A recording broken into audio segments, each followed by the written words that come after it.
பொது இடங்களில் குப்பை வீசுபவர்களுக்கு எதிராக 12 மணி நேர பொது சேவை செய்யும் நடவடிக்கை முன்னெடுக்கப்பட உள்ளது.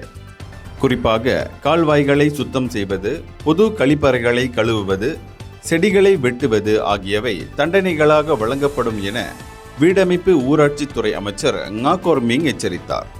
மலேசியாவை தூய்மையான நாடாக உருமாற்ற இந்த நடவடிக்கை மிகவும் அவசியமானதாக உள்ளது.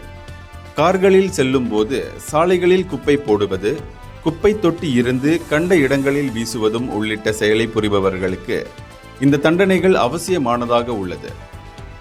அதுவும் பொது சேவையில் அவர்கள் ஈடுபடும் போது பிரத்யேக உடைகள் வழங்கப்படும்.